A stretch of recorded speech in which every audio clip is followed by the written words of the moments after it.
अस्सलाम वालेकुम एवरीबॉडी।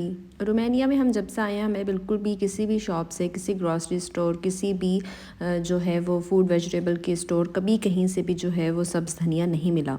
तो हमने जो है ये खुद घर पे लगाया था और इसको इंडोर ही रखा था इस टाइम, और माशाल्लाह जो है इसकी बहुत अच्छी ग्रोथ हो रही है। सैटरडे पे बेटे के फ्रेंड की बर्थडे थी और उसको अपने फ्रेंड के लिए गिफ्ट लेना था, और बस फिर हम अपनी फेवरेट बुक स्टोर पे चले गए। वहाँ पे कुछ टाइम के लिए हम लोगों ने सर्च वगैरह की कि क्या लेना चाहिए, बुक्स लें या कोई गेम्स लें। टाइम भी हमारे पास शॉर्ट था, बस फिर हमने बहुत ज़्यादा नहीं ढूंढा और फिर फाइनली हम लोगों को ये चीज़ पसंद आ गई। ये चाइनीज़ चेकर्स था विद 60 पीसेस, और बस फिर हम लोगों ने यहीं से ही पैकिंग करा ली, क्योंकि अगर इन्हीं की शॉप से कोई चीज़ परचेज़ की जाए और आपने उसको गिफ्ट करना हो तो आप इन्हीं से पैक भी करा सकते हैं फ्री ऑफ कॉस्ट। देखने में मुझे लग रहा था कि इतना ईजी नहीं होगा इसको पैक करना, क्योंकि इस गिफ्ट के काफ़ी सारे कॉर्नर्स थे, लेकिन मैंने ये वीडियो इसलिए बनाई कि आप सब देखें कि उन्होंने कितने अच्छे ट्रिक्स यूज़ करते हुए इसकी बहुत ही खूबसूरत सी पैकिंग की। उनकी पैकिंग को देख के आइडिया हो रहा था कि डेफिनेटली बहुत एक्सपर्ट हैं पैकिंग करने में।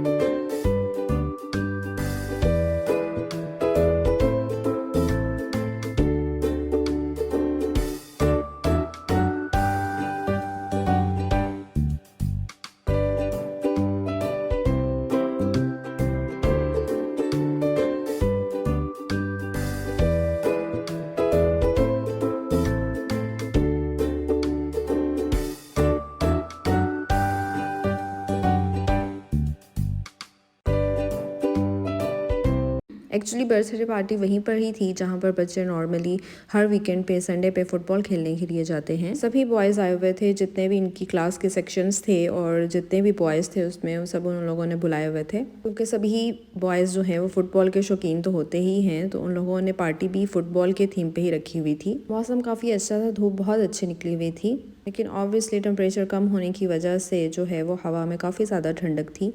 बच्चों को ड्रॉप कर दिया गया था।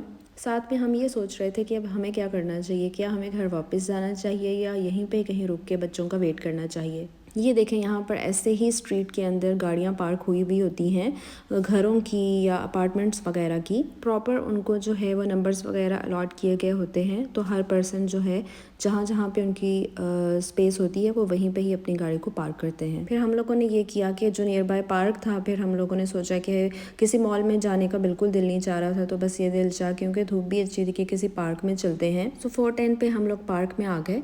पार्क में कुछ ना कुछ ऐसे डिफरेंट जगहों पे स्टॉल्स वगैरह लगे हुए थे।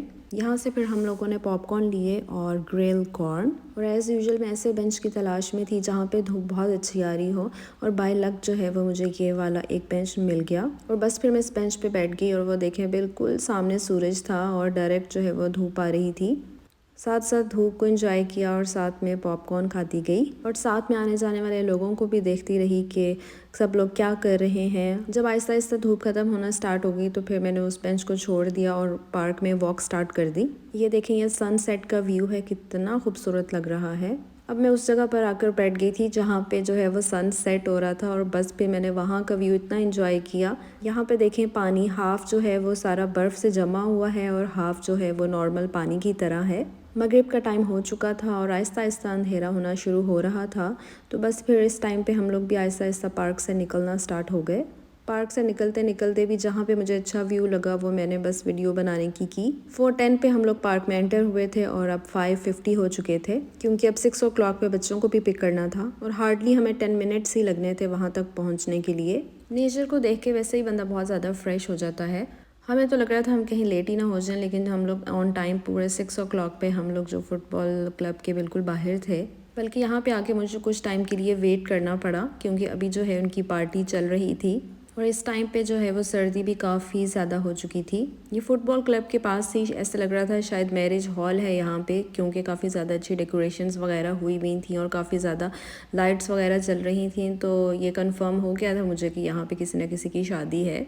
और बस फिर पिकअप करने के बाद फिर हम लोग अहमद कुज़ीन आ गए। ये एक तुर्किश रेस्टोरेंट है। यहीं पे आज का मैं अपना व्लॉग एंड करती हूँ। आई होप आपको मेरा ये छोटा सा व्लॉग बहुत अच्छा लगा होगा। अपना फीडबैक जो है वो कमेंट बॉक्स में ज़रूर दीजिएगा। मुझे और मेरी फैमिली को अपनी दुआओं में याद रखिएगा। अल्लाह हाफ़िज़।